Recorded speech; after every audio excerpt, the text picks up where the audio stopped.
Fala, meus queridos, tudo bem com vocês? Eu sou o Vinícius e quero trazer hoje algumas respostas especialmente para irmãos que estão saindo da CCB, conhecidíssima Congregação Cristã no Brasil, e também para você que é de outras denominações e tem algumas dúvidas como essas que eu vou ler aqui agora, eu acredito que você também vai ser edificado.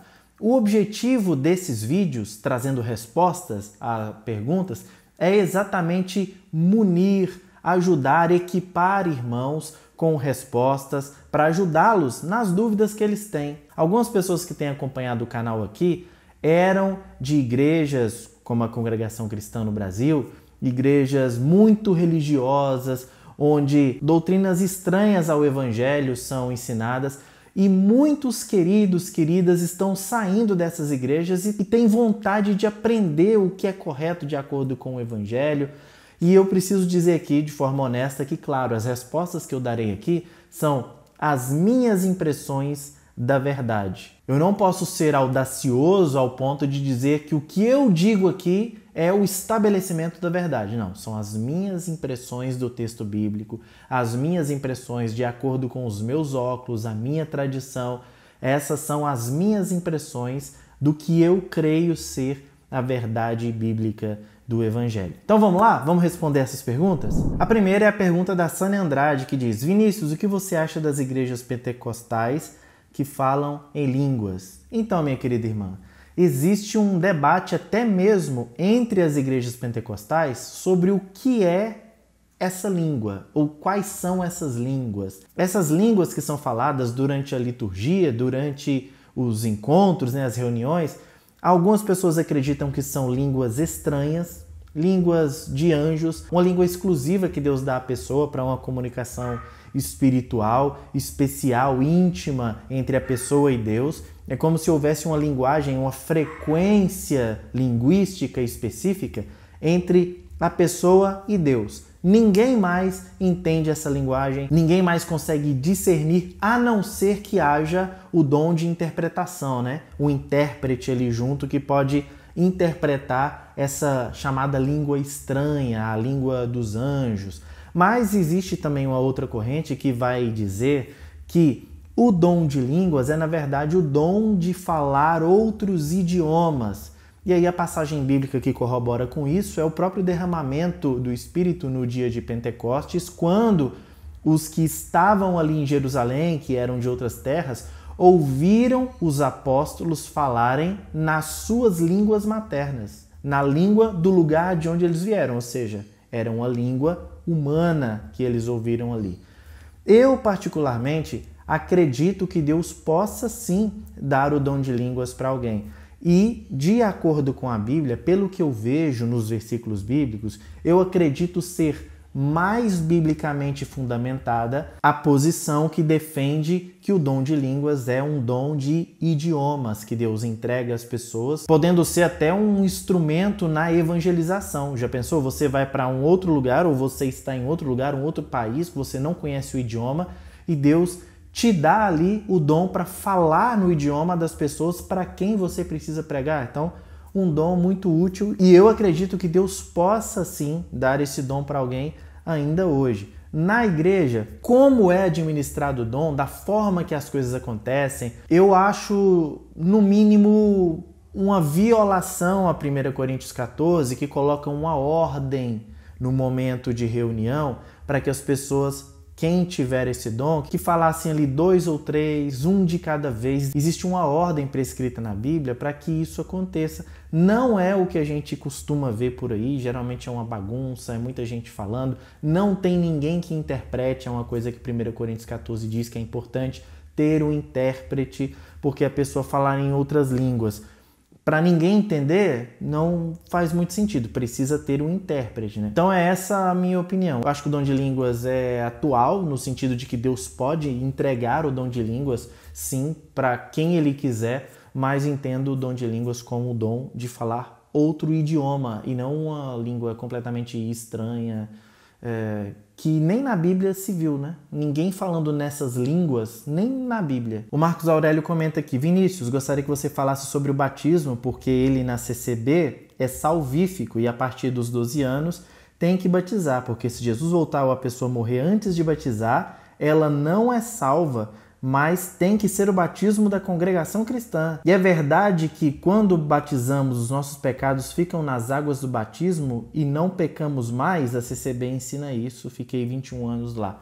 Então, meu querido Marquinho, que foi um dos que me inspiraram a começar esses vídeos respondendo perguntas aqui, a verdade é que o que salva de acordo com a Bíblia, e vocês não precisam acreditar em mim, gente, isso aí é a Bíblia. O que salva alguém de acordo com a Bíblia é Jesus ter morrido por essa pessoa. A salvação acontece em nós através da obra salvadora de Cristo. Não é por nada que a gente faça. Então, a salvação vem por meio do sangue de Jesus. A única coisa que nos salva é o sangue de Jesus. Ponto. Batismo não nos salva. Se batismo nos salvasse, Jesus morreu à toa. Era só ele mandar batizar todo mundo e acabou.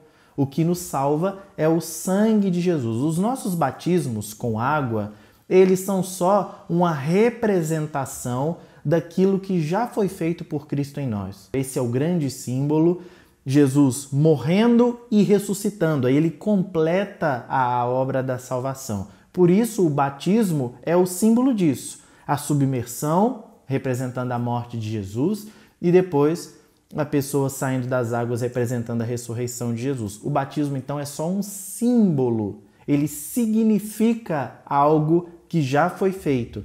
Então, o batismo não salva. O grande exemplo disso é o ladrão que estava ali do lado de Jesus. Ele estava morrendo e Jesus disse para ele: hoje mesmo você estará comigo no paraíso. Não havia qualquer hipótese desse bandido ali se batizar primeiro, não.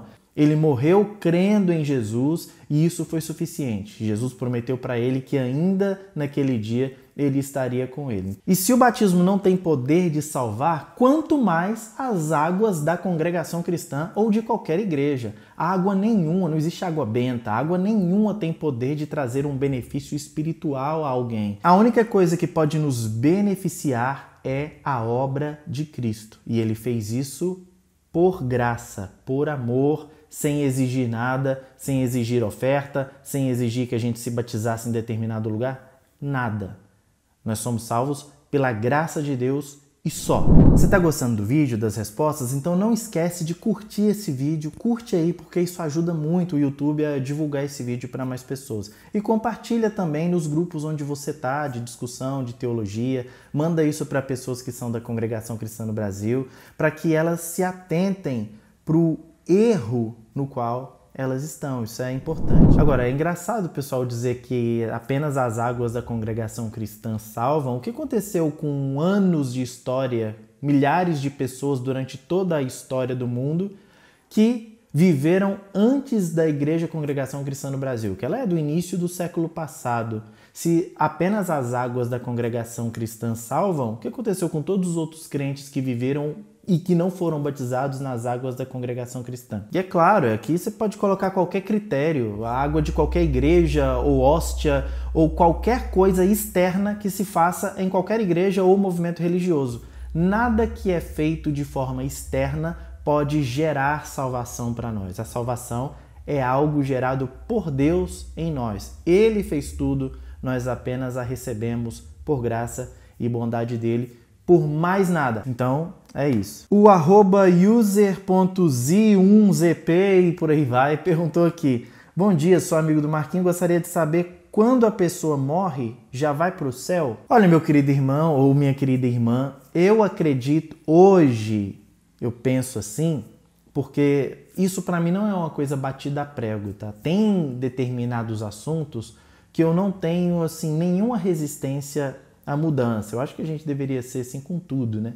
Mas especialmente nesses assuntos polêmicos e onde a Bíblia favorece um entendimento talvez um pouco divergente, então acho que a gente tem que ser humilde. Eu penso que, de acordo com o que Paulo diz em Filipenses, que ele disse que era infinitamente melhor, que era preferível que ele morresse e estivesse com Cristo, do que ficar aqui na luta. Sugere, esse trecho diz, Paulo dizendo, seria melhor para mim morrer e estar com Cristo, sugere que assim que a pessoa morre, ela já vai entrar em contato com a próxima realidade. Se é um salvo morrendo, ele estará com Cristo imediatamente. Se é um ímpio, uma pessoa não salva morrendo, ela já experimentará os tormentos eternos, pelo menos de acordo com o que a gente vê ali na história que Jesus conta do rico e do Lázaro.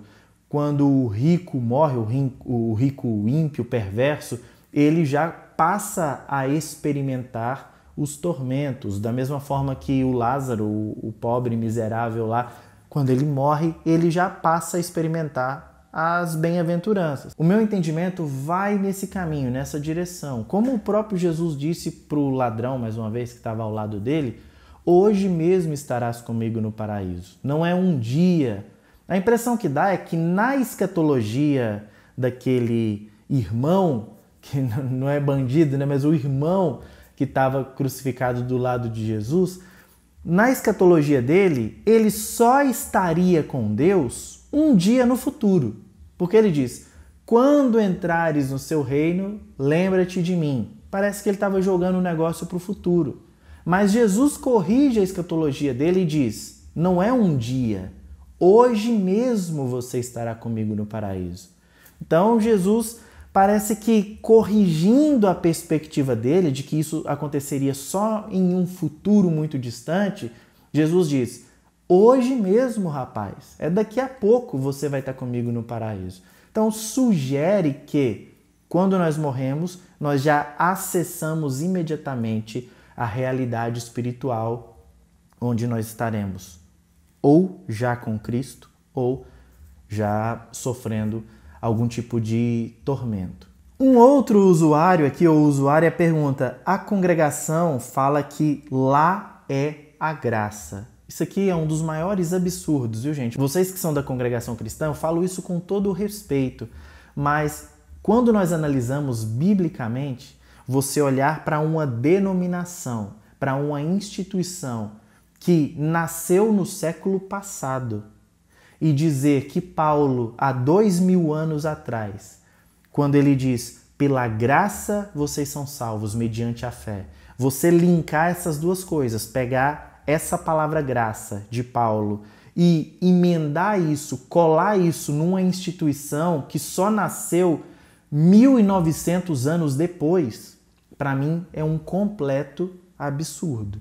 É uma violação completa do texto bíblico, porque sempre que a gente vai ler a Bíblia, a gente tem que analisar o contexto. E no contexto de Paulo, a graça de Deus é o favor imerecido. É Deus nos salvar sem nós merecermos. O irmão aqui pede, né?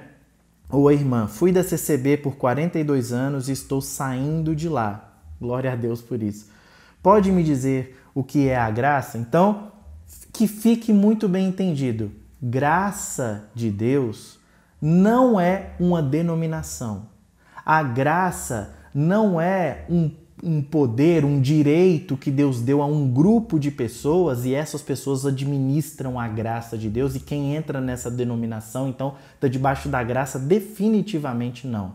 A graça de Deus é o amor de Deus derramado sobre criaturas que não merecem o seu amor. É o que o Antigo Testamento vai chamar de as misericórdias de Deus que não têm fim. Essa é a graça de Deus. A graça de Deus é Deus fazer por nós o que nós não merecíamos e o que nós não conseguíamos. Nós somos salvos por causa da graça de Deus. Ele nos deu a salvação porque nós não tínhamos as condições necessárias para nos salvarmos. Nós não temos poder em nós para vencermos o pecado, para sermos perfeitos e, portanto, adquirir por mérito a salvação. A gente não consegue isso. Como ninguém consegue, de acordo com Romanos 8,3, como a própria lei de Deus não consegue salvar o homem, então Jesus veio para cumprir, para fazer o que nós não conseguíamos fazer. Jesus foi o segundo Adão que fez o que o primeiro Adão não conseguiu fazer. E através de Jesus, Jesus sendo o nosso representante, Jesus era eu e você na cruz. Então ele fez o que nós não conseguíamos, o que nós não podíamos fazer. Por isso é graça, porque isso é de graça. Você não tem que fazer nada, você não tem que se batizar em determinado lugar, você não tem que dar uma quantia de dinheiro, você não tem que vestir um tipo de roupa, você não tem que falar determinadas coisas, você tem apenas que receber pela fé o que Deus já te entregou, Deus já fez por você. Por isso é graça. Pessoal, o vídeo acabou ficando grande, eu vou deixar para responder outras questões num próximo vídeo. E uma coisa eu não posso deixar de dizer: o amor é o maior argumento. Eu sei que você que está chegando agora, enxergando a verdade, enxergando o evangelho, dá vontade de colocar a goela abaixo de todo mundo, porque é uma coisa maravilhosa demais para as pessoas ignorarem. Mas tome cuidado. Lembre-se que o amor é o melhor argumento. Trate as pessoas com amor, com humildade, com serenidade, porque às vezes as pessoas vão te rejeitar, nem é por causa da sua argumentação, mas é por causa do seu jeito de falar, o seu jeito impositivo, orgulhoso. Então toma cuidado, fale as coisas sempre com amor, esteja do lado das pessoas, se coloque à disposição, que o trabalho é feito por Deus. A Deus pertence a salvação e nós cremos nisso. Não esqueça de se inscrever nesse canal, é muito importante você curtir esse vídeo, você compartilhar esse conteúdo com todo mundo. E uma coisa que eu falei no último vídeo aqui, eu estou plantando uma igreja aqui na minha cidade. Se você quiser ajudar, tá aqui o Pix, é alternativareformadapatos@gmail.com. Esse é o nosso Pix para você mandar uma doação caso você possa e queira nos ajudar. O nosso objetivo aqui é a ampliação, a expansão do reino de Deus e de uma boa teologia para pessoas que estão aí desigrejadas, para pessoas que não conseguem frequentar outras igrejas. Então, se você puder nos ajudar, fica aqui a minha gratidão. Grande abraço e até o próximo vídeo.